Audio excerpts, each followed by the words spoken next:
Gandang araw po mga idol. Welcome to my vlog. Ginagawa ko ito ngayon. Medyo ang langso ay tumutulo doon sa sa may crankshaft. Ayan, dyan ho dumadaan sa pagitan ng transmission at sa wheel housing. Kaya ibababa ko po ang transmission.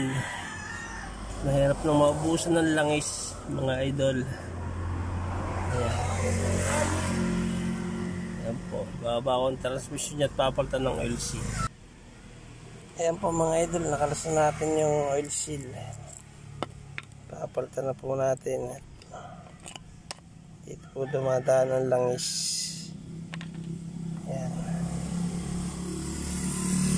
Kailangan siyang mapalitan talaga. Malakas na ang tulo. Ayan ang mga loads. Balik na ng bagong oil seal. Bago na po. Para mula ng tulo niya.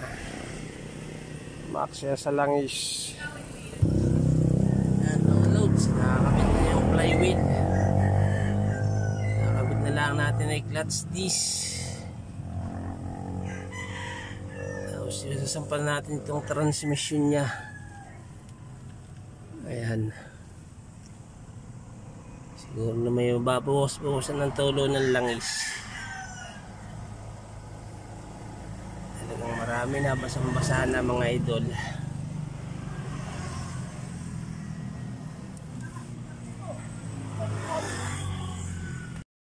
Ayan mga idol. Bumili na rin ako ng bagong clutch disc at sira na are. Kalog na ang gitna. Ay baka tumirik pa sa daan. Kaya pinutang ko na rin ng clutch disc. Safety. Ayan. Ayan mga idol, na-install ko na yung bagong clutch disc. Sasampa ko na itong transmission. Ma-road test na. Yan mga idol, papalitan ko na rin ng half moon. Matigas na yung pinaka half moon niya. Kaya may tulo din ng langis. Bumili na nga pala ako ng bago ito.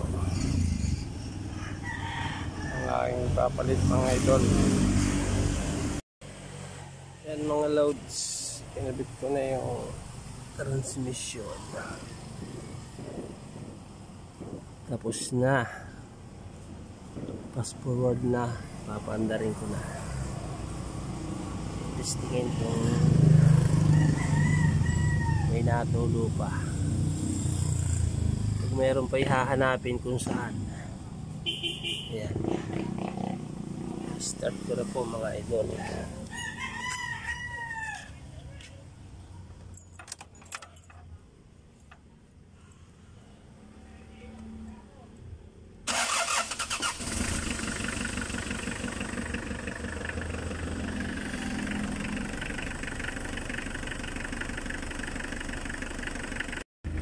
Okay na si puti.